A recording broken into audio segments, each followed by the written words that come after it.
Okay, so today I'm be having Vecna, aka One from Stranger Things, going up against Homelander from The Boys. I will be using both comics and show for Homelander, as well as basically every meta you can get for Vecna for this fight. So I guess I'll start with Vecna, since I feel like Homelander has probably been power scaled a lot more than anyone in Stranger Things. Right off the bat, Season 3, 11 showed pretty casual wall level feats, and even Season 1 was able to basically flip vans and cars and stuff. Vecna obviously upscales basically every version of 11 we've seen. This would even include the Kid 11 that originally beat him, as he is actually stronger as Vecna than he was as Henry. Now, this is important because even the Kid version of 11 was able to do stuff on the same level as like the Key. The Key being a machine so powerful it can vaporize people completely, as well as large objects, and could basically split holes into different dimensions. Now, if 11 actually scales to the full power output of the Key, or even upscales, it's definitely up for debate. But they're at least somewhat comparable, and Vecna would upscale 11. So he more likely than not would upscale the Key as well. Now, for some bigger stuff, in Season 4, there's a statement that basically says 11 is more powerful than any missile. Now, this could have just been directed at the ICBM missiles that were held at the bunker she was in. Well, the place that she was held in, that used to be a bunker that held them. However, the statement kind of just says all missiles in general. This could also just extend to bombs as well, but it's very much left for interpretation. But even with the lowest ends, this would mean 11's power is more likely than not above something like a standard nuke during the 80s. So, very powerful. And with higher end interpretations, you can get this all the way up to like way higher, to almost upscaling the majority of man-made weapons altogether. Vecna would upscale 11, obviously, so he would also have this. We also know for a fact that Vecna could survive things like lightning, and he only ever seems to get damaged when he's weakened. For instance, when he took damage from lightning, he was actually weakened from just fighting 11 and losing. And he also wasn't even Vecna yet, so he was weaker than he would be as Vecna. And when he got damaged by a simple shotgun blast in Season 4, the main reason for that is he just got hit with fire, which happens to be pretty effective to somebody who's weak to heat. Now, I know a lot of people are probably like, wait a minute, if he's weak to heat, doesn't that mean Homelander's heat vision should just one-shot? No, because he survived lightning. But it's definitely going to hurt him a lot more than it would a person of his power that didn't have a weakness to heat, obviously. So it's going to do a lot more damage than it should do to someone of his durability. On to his actual durability. As I already said, he can survive lightning. Not like actual lightning strikes, more so just electrical. Like, just electricity in general. Granted, they're large enough to be considered smaller lightning bolts, but they're not like actual, like a fucking lightning strike. They're just little energy. Think of like the spark spell from Skyrim, or I guess just a smudge like Thor's energy from the MCU. Think of that. Just not on that level. And he also obviously would upscale people like Billy, who survived wall level stuff. 11 herself has had some pretty decent wall level stuff. You could also argue that she should scale to her own power output, but I kinda have to disagree with that because her attacks aren't really physical. Therefore, you can't apply the whole reaction. Every action has an equal and opposite reaction. You can't apply that to something that isn't a physical attack, so she realistically doesn't scale to stuff like pulling helicopters out of the sky and ripping holes into dimensions. Vecna did technically survive being blasted into another dimension. However, the scaling for that's kind of off, as it is kind of inconsistent with everything he gets injured by later. So, I guess just take that feat as you will. As for his speed, I've pretty much rewatched all of Stranger Things for this, and He's not very fast. For just normal speed, he's like maybe human level, like peak human level at the highest high ball you can give him. And as for reaction speed, he can react as well and even better than 11, who can dodge stuff as fast as arrows. There's implications that she could dodge maybe a bullet, but there's also heavy hints she wouldn't have been able to dodge the sniper that was going to shoot her. And we straight up see Vecna fail to dodge shotgun blast. So,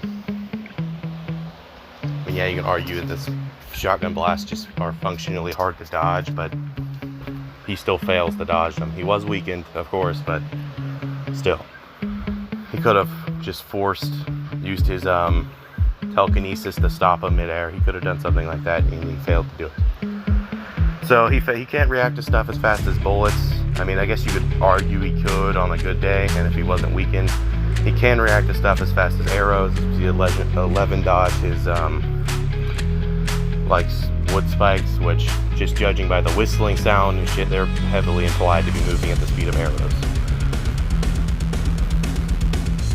Now, when it comes to actual like combat skill, he's had experience killing normal people, and he's fought 11 as well as overpowered other people like him.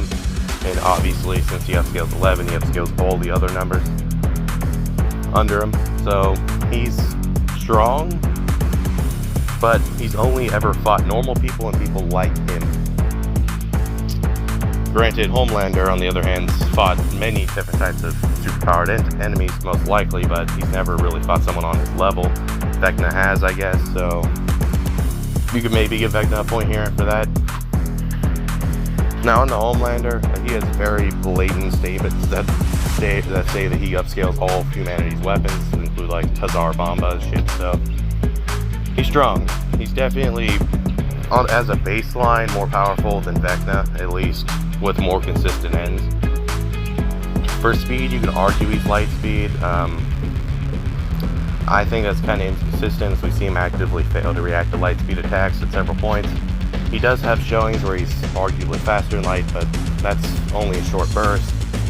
And again, he's been caught off guard by stuff massively less fast than light. As for his destructive power, although his durability is insane, his destructive power doesn't really seem to be as good.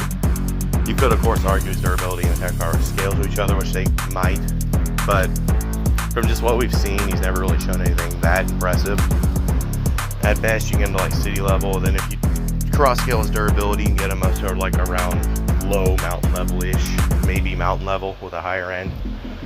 But he's not like that impressive when it comes to destructive power, at least compared to what a lot of people might assume at first glance. I did fail to mention Vecna's abilities. But I feel like it's obvious. He has telekinesis. He can mess with your mind. He has illusions there. Homelander is kind of like a dollar store Superman. He has heat vision, which we see pretty effortlessly cut through people, planes, vehicles, buildings, etc. He has a sonic scream, which can just shatter your eardrums, and it could probably fuck with your brain too, just due to the fact your brain's right there. Obviously, he's incredibly strong, incredibly fast. He can fly. He could probably hold his breath longer than a normal person. He has a lot of stuff. He's pretty overpowered for his verse. But then again, so is Vecna for his verse. Now, one thing that could play into this fight that I feel like a lot of people might not realize at first is Vecna does have a whole ass army with him. Like, he does have Demogorgons and stuff. Although Homelander could easily beat the shit out of a Demogorgon, they're still a lot stronger than a lot of people think they are. Like, they're not getting one-shotted by a xenomorph, as a lot of people seem to think they do. We see them pretty effortlessly tear through metal, hold back massive gates, and just straight up decimate whole groups of armed people in seconds. One also basically took down an entire Russian base. Granted, he did have Demodogs with him, but let's face it, the big guy was probably doing most of the work there. They also can shrug off bullets like it's nothing. So they're arguably more durable than a weakened Vecna. Granted, once they've been weakened with enough fire or heat in general, they can be killed by a simple hit to the neck with a sword, as we see Hopper decapitate one like that. Vecna would also have Demodogs as well, probably far more of them than he would the actual Demogorgons, and he would also have the Mind Flare, which is kind of just an extension of himself, which he can use to basically amp his army as well as himself to a degree, and can even attempt to like infect Homelander, although I doubt that would really work. He also has a bunch of bats and is implied to have far more monsters. We just haven't seen any of them yet. We just have vague information about them. So, some basic information about how I'm scaling them here, I guess, since I've already scaled them. A lot of people are probably questioning why I have Vecna with this whole army. I'm putting them both at their best, because if I just threw Vecna into the boys universe and had him fight Homelander in a 1v1, obviously Vecna completely out of his realm and not knowing anything about Homelander is getting speed blitzed and killed. The main reason for this is Vecna, when he's in the main world, probably wouldn't have access to the entire army of the Upside Down, and taking away his army would be like taking away Homelander's flight, as it's an essential part of his powers and abilities. Since he is a hive mind, it's basically an ability, not necessarily outside help. So the fight will take place in the Upside Down, just to make sure the Demogorgons aren't just burning up in the sun and shit. However, it will be an Upside Down of, let's just say it's a place Homelander knows, so it's not considered a home field advantage. Also, one more thing I forgot to mention for Vecna, you could honestly scale him to the Upside Down itself. The size of the Upside Down is not really known, but it's implied to either be town level or potentially infinite. Obviously, those are both going to change his scaling massively, so I think town level is more consistent with what we see. However, you could argue infinite, I guess, if you want to be crazy, but no. So, as for how a fight between them would actually go, starting off, Vecna is he's going to take Homelander seriously regardless. Once you see a guy flying in, that's something Vecna is not going to be used to seeing. He's going to know this guy isn't the normal weak people he's used to one-shotting, so he's going to be playing it smarter than usual. Homelander, on the other hand, is going to see Vecna, he's going to be like, what the fuck is that thing? And he's probably also I don't know if he'll take it as seriously as Vecna would, as Homelander is kind of just always a cocky douchebag. But, he'll at least take it more seriously than going up against a group of soldiers or something. I see Vecna probably sending some of his army out at Homelander first to try to gauge Homelander's power, and very quickly realizing this guy's a threat. Now, if Homelander's able to dispatch the army quick enough, which he probably could, although some of the Demogorgons could probably catch him by surprise by how powerful they actually are when they're not weakened, the heat vision's going to kill them pretty easily. Vecna's telekinesis might affect Homelander, but it's kind of hard to really gauge that, as their higher ends are very similar. However, Homelanders are more consistent, so there's a pretty decent chance he can overpower Vecna, unless Vecna basically goes after one organ or something. I see him trying to go after Homelander's eyes first to try to disable the heat vision.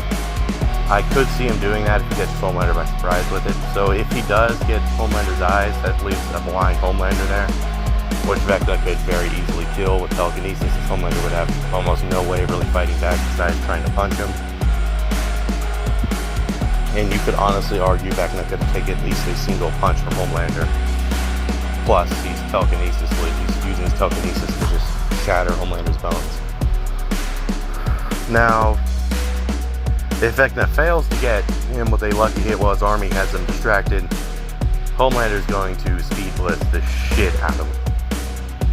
Homelander is so much faster in both actual speed and reaction speed that if he gets to Vecna, or even goes for Vecna first, Vecna's not going to have time to do anything before he gets folded, like a lawn chair. So, I'd say if you ran this fight 100 times, Homelander honestly probably wins more than Vecna, just due to having this absurd speed advantage. However, Vecna could actually beat Homelander. The main reason for this is Homelander's going to play it stupid and Vecna's not. Vecna's going to know what he has to do right off the bat. The second he starts seeing heat vision and super streams, he's going after him. He's He's going to go after his eyes and voice box, and he's going to try to weaken Homelander as much as possible before delivering a final blow. This matchup was kind of weird. I literally thought of it while watching Stranger Things the other day, while rewatching it. If you guys like the video and you want more matchups like this, or even more matchups with characters from these two verses, please consider liking and subscribing. I am getting into The Boys more, and also Stranger Things, so I might have more characters from Stranger Things and The Boys in future episodes. But please consider liking and subscribing. I'll see you guys in the next one. Bye.